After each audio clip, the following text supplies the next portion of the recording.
welcome to the deep dive.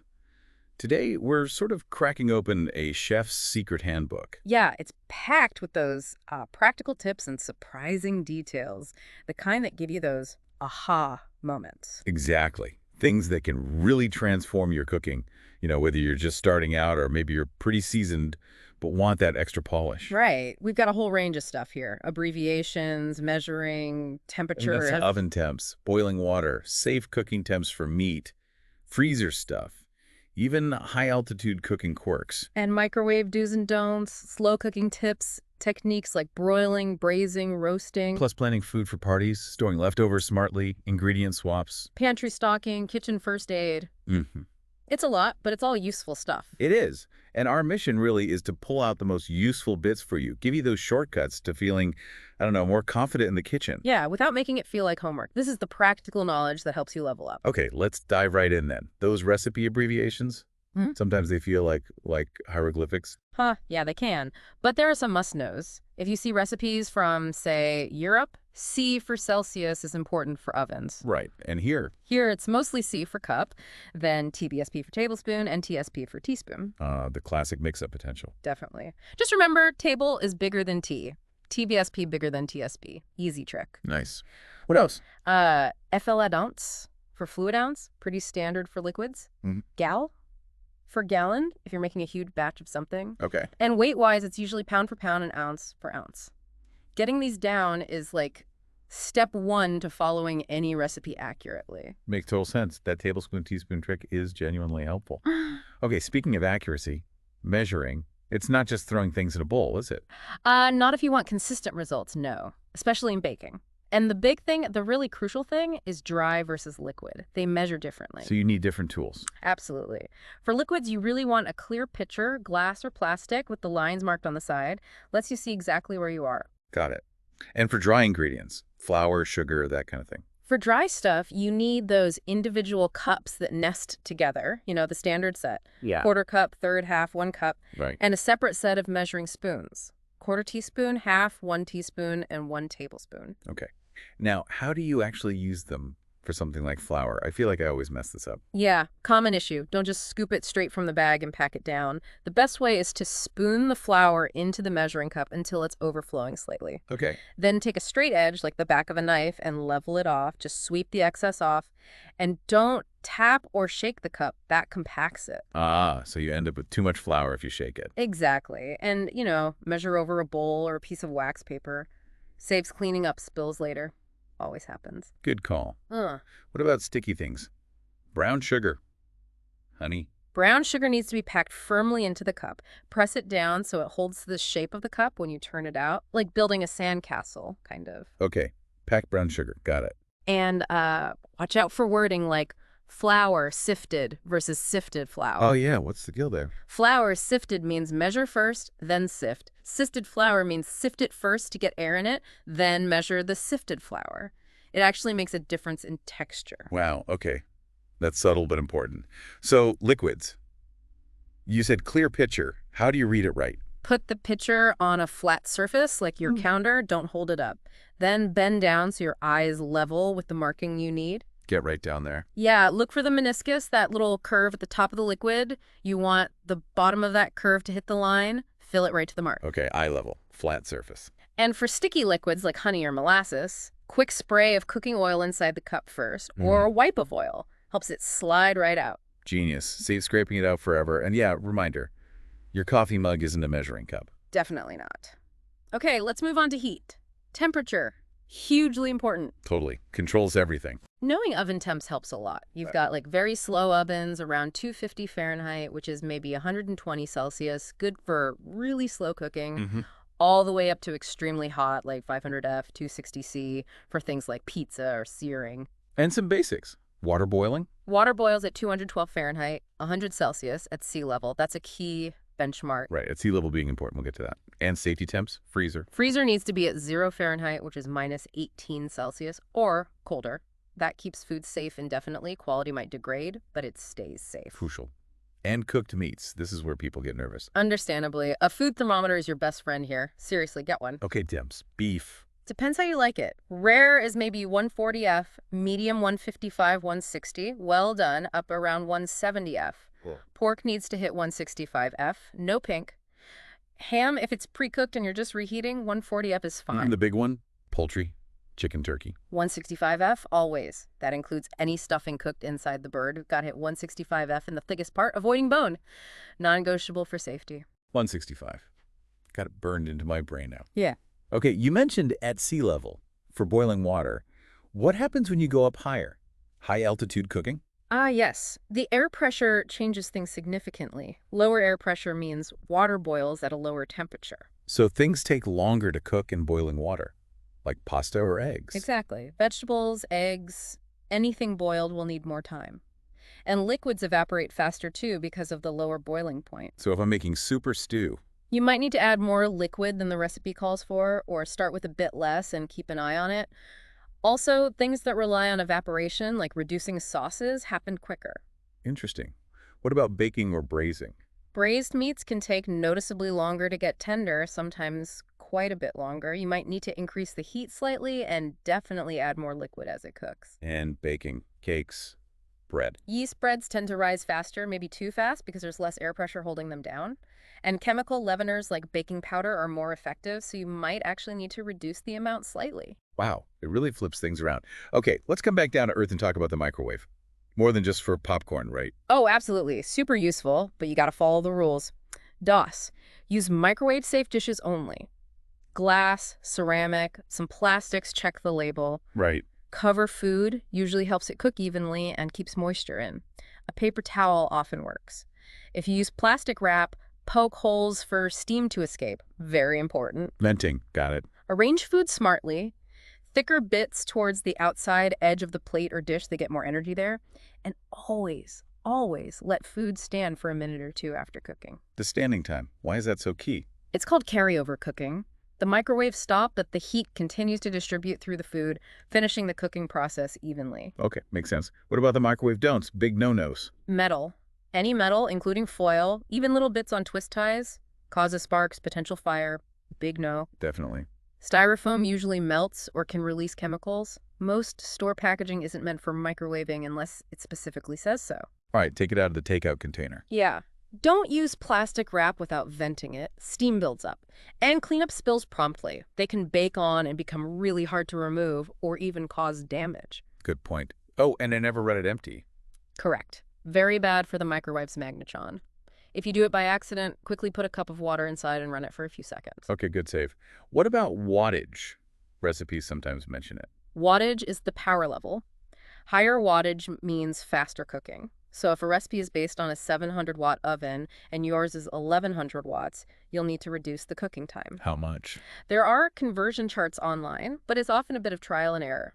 Start with less time, you can always add more. Okay. Any cool microwave hacks? Beyond reheating. Oh, yeah. Need to peel garlic fast, zap a whole bulb for like 15, 20 seconds. The skins loosen right up. Seriously. That's amazing. You can make pretty decent kale chips, toss kale with a little oil and salt, microwave in single layers for short bursts until crispy. And those mug cakes. Single serving blueberry muffin or chocolate cake in like 2 minutes. Dangerous, maybe, but quick. Microwave mug muffin noted. Okay, switching gears to low and slow. The slow cooker. Love setting it and forgetting it, but are there tricks? There's really ways to get better results. Do's. Always let the ceramic insert come to room temp before adding hot ingredients or turning it on prevents cracking. Okay, no thermal shock. Defrost frozen ingredients fully first. Cut veggies and meat into roughly uniform sizes for even cooking. Makes sense. Browning meat in a pan before adding it to the slow cooker makes a huge difference in flavor. Don't skip that if you can help it. Adds that depth, right? Exactly. Fill the cooker only about half to 2/3 full. Too empty and it might scorch. Too full and it won't cook properly or might bubble over. Goldilocks zone. Pretty much. And often it's best to add delicate herbs or adjust final seasonings near the end of cooking. Flavors can dull over long cook times. Good point. What about slow cooker don'ts? Well, the flip side of the thermal shock thing. Don't put a cold ceramic pot directly onto a hot heating base if you, say, stored leftovers in it in the fridge. Let it warm up. Right. Avoid cooking whole birds like a whole chicken. It's hard to guarantee the inside cooks to a safe temperature evenly. Better to use pieces. Okay, noted. Don't overfill it, as we said. Yeah. And the big one, resist lifting the lid. Every time you peek, you lose significant heat and add maybe 15-20 minutes to the cooking time. Stop peeking. It's hard, though. I know. And finally, don't use it for reheating food. Reheat quickly on the stove or microwave for safety. Okay. What's the actual difference between low and high settings? Is high just hotter? Not exactly. Both settings usually reach the same final simmering temperature, somewhere just below boiling. The difference is how fast they get there. Okay. Low takes longer, maybe 7-8 hours to reach that simmer point. High gets there much faster, maybe 3-4 hours. So high cooks food faster overall, but it's not necessarily a higher final temperature. That clears that up. Okay, classic techniques: broiling, braising, roasting. Quick hits on these: broiling first, like indoor grilling. Sort of, but the heat's from above, usually intense and direct, good for quick cooking and browning. Tip: leave the oven door slightly ajar when broiling. Why's that? It prevents the oven from cycling off and keeps the broil element consistently hot, helps regulate temperature. Also, lightly oil the broiler pan rack so food doesn't stick. Makes sense. Basting. If you baste, use warm liquid. Cold liquid can cool the food down too much. And if you're broiling something fatty or for a long time, put a pan with a little water or even bread slices underneath the rack. To catch drips. Yeah, catches drips, reduces smoke. Broiling times depend heavily on thickness and distance from the heat, so watch carefully. Right, things can burn fast. Okay, braising. Sounds fancy, but what is it really? Super simple concept, actually. 2 steps. First, you sear the meat, brown it well in a hot pan for flavor. Second, you add some liquid, stock, wine, water, cover the pot tightly, and simmer it low and slow until the meat is incredibly tender. What kind of meats work best? Tougher, cheaper cuts are actually ideal. Things like chuck roast, beef brisket, pork shoulder, short ribs, lamb shanks. The long, slow cooking breaks down all that connective tissue. Makes them melt in your mouth tender. Exactly. For really large pieces of meat, you just need to allow more time. Patience is the key ingredient for braising. Got it. Roasting. Seems like everyone has a different perfect method. Huh. Yeah, lots of opinions. But some basics hold true. Let your meat sit out at room temp for maybe 30-60 minutes before it goes in the oven. Helps it cook more evenly. Okay, take the chill off. Pull the meat out of the oven a bit before it hits your target temperature. It'll continue to cook as it rests carryover cooking again, maybe 5-10 degrees Fahrenheit below target. And resting is crucial, right? Absolutely non-negotiable. Let it sit, tented loosely with foil for at least 15 minutes, longer for bigger roasts. This lets the juices redistribute. If you slice it immediately, all the juice runs out. Dry meat. Sad. Very sad. If the cut is lean, rubbing it with oil or butter helps keep it moist. A fatty cap is great. Leave it on. Salt before or after? Bit controversial. Some say salting too early draws out moisture. Others say it seasons deeper. Maybe salt just before roasting, or use a sugar-based rub for browning if you prefer. Okay. Bone-in versus boneless. Bone-in often cooks a little faster because the bone conducts heat. It can also add flavor. But again, temps and times vary wildly by cut and size, so always use a thermometer and a reliable guide. Thermometer. Theme of the day. Okay, scaling up. Parties. Big dinners. How much food? The eternal question. It's tricky, but there are guides. For like a buffet party with lots of options, people tend to take smaller portions of each thing, so you plan accordingly. So look for those party planning charts. Appetizers to person, etc. Exactly. They give estimates for different categories: dips, salads, mains, sides, desserts based on guest count, say for 10, 25, 50 people. Really helpful starting point. And for a sit-down dinner, more formal. Then you need more substantial main course portions. Guides usually suggest amounts of raw protein per person. Like for boneless steak or chicken breast, maybe aim for 7-8 ounces raw per guest. And if it's bone-in, like ribs or chops? You need to buy more raw weight per person to account for the bone. Maybe 8-10 ounces or even more, depending on the cut. These guides usually factor in typical cooking shrinkage too. Super useful. Prevents panic buying or having leftovers for weeks. Okay, storage. Keeping all this lovely food fresh. Pantry first. Kept it simple. Dry, dark, and cool is the mantra for the pantry. Pasta, rice, flour, sugar, canned goods. Keep them in airtight containers if possible, away from sunlight and heat sources like the stove. What about potatoes and onions? Cool, dark, well-ventilated spot, but don't store them together. Onions release ethylene gas, which makes potatoes sprout faster, and take them out of plastic bags. They need air circulation. Mesh bags or baskets are good. Ah, good tip about separating them. Okay, fridge and freezer, key temps again. Fridge, at or below 40 Fahrenheit, 4 Celsius. Freezer, at or below 0 Fahrenheit, minus 18 Celsius. Use thermometers in both to check periodically. And storage basics in there. Airtight containers or tightly wrapped. Plastic wrap, foil, freezer bags, reusable containers. For freezing meat especially, double wrapping helps prevent freezer burn. Where should raw meat go in the fridge? Bottom shelf, always. Prevents any drips from contaminating food below it. Super important safety rule. Definitely. Freezing tips. If you're freezing individual things like burgers or chicken breasts, put wax paper or plastic wrap between layers so they don't stick into one giant block. Smart kid. And never, ever refreeze something that's been fully thawed. Texture and safety can be compromised. Right. Liquids in the freezer. Leave headspace. Liquids expand when they freeze. If you fill the container to the brim, it might crack or explode. Leave an inch or so at the top. Good reminder. How long does stuff generally last? Varies a lot. Fresh fish in the fridge, maybe a day or two. Freezer, several months. Cooked leftovers in the fridge, usually 3-4 days. Freezer, maybe 2-3 months for best quality. Eggs in the shell. Fridge, about 3 weeks usually. And you mentioned blanching vegetables for freezing. Yes. Quick dip in boiling water, then plunge into ice water to stop the cooking. It helps preserve color, texture, and nutrients for freezing things like beans, broccoli, peas. Okay, great tip. What about substitutions? We're mid-recipe, missing something? Panic. Happens to everyone. Knowing a few swaps is a lifesaver, like thickening agents. If you're out of cornstarch, you can often use arrowroot, maybe a bit more flour, but the texture might differ slightly. Okay, baking powder. No baking powder. Mix baking soda with cream of tartar. Ratios are online, easy to find. Knead buttermilk. Add a splash of lemon juice or white vinegar to regular milk. Let it sit 5 minutes. Voila, buttermilk substitute. That buttermilk trick is gold. Butter versus oil. Melted butter can often be swapped for vegetable oil in baking, 1-to-1, but it might change the flavor and sometimes the texture a bit. Oil usually makes things moister. Butter adds flavor. Good to know. Seems like there's often a workaround. Usually. There are charts for swapping herbs, spices, types of chocolate, vinegars. Worth keeping a basic substitution list handy. Definitely. And measurement equivalents. Cups to ounces, that sort of thing. Super handy. Knowing 1 cup is 8 fluid ounces or 16 tablespoons is fundamental. Helps with scaling recipes up or down. Pint, quart, gallon. 2 cups in a pint. 2 pints, 4 cups in a quart. 4 quarts, 16 cups in a gallon. Useful for bigger batches or understanding recipe yields. Metric conversions like milliliters to fluid ounces are also good to know if you use international recipes. Plenty of charts online for that too. This is all so practical. Stuff you can use tonight. Okay, sometimes recipes throw weird words at you. Culinary jargon. Yeah, the glossary section in these guides is great, like al dente. For pasta, right. Yeah. Means to the tooth. Exactly.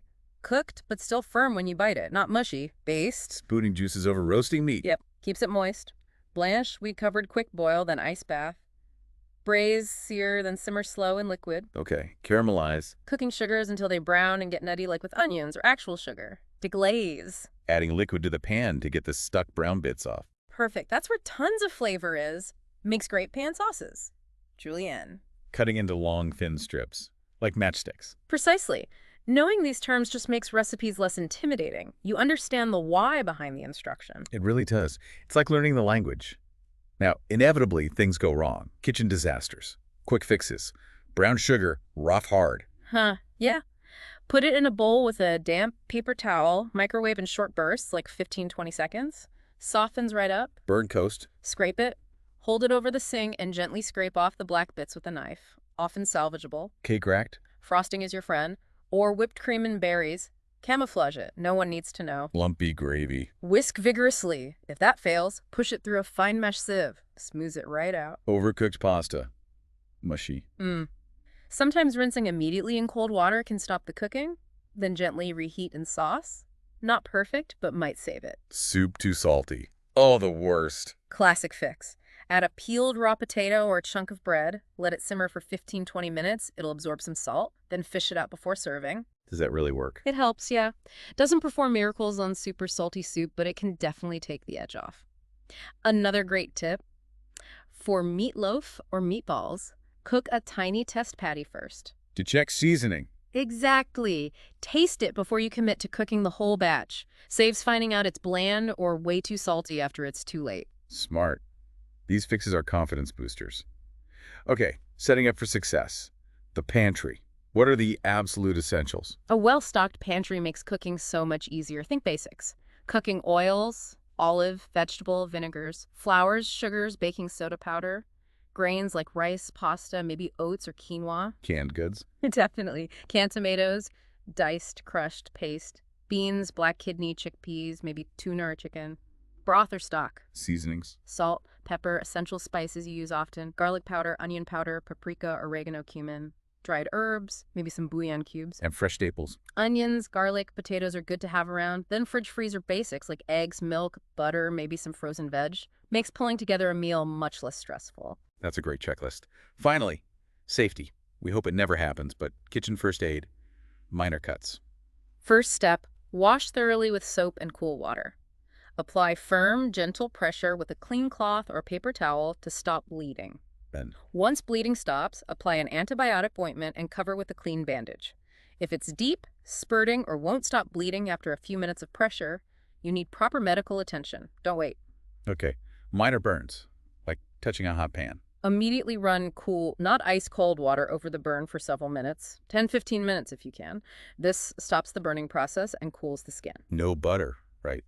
Old wives' tale. Please no butter or ice directly on it. Mm-hmm. After cooling with water, you can apply aloe vera gel or a specific burn cream and cover loosely with a sterile bandage if needed. And if it's a bad burn, blistered, large area. Don't put anything on it except a clean, dry, sterile dressing or cloth.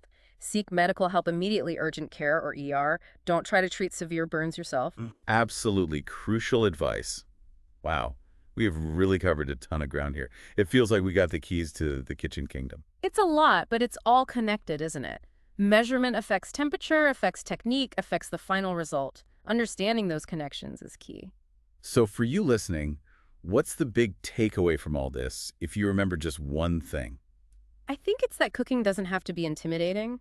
By understanding these fundamentals, measuring right, respecting temperatures, knowing a few basic techniques and fixes, you gain control. Yeah, it empowers you to be more creative, maybe less stressed. Exactly. So think about what you heard today. Maybe one thing stuck out: the garlic peeling trick, the resting meat rule, the high altitude adjustments. Pick one thing to try. Yeah. Try it next time you cook. See how understanding the why changes the what. That's how you really learn and grow as a cook. Experiment, have fun with it. That's what it's all about.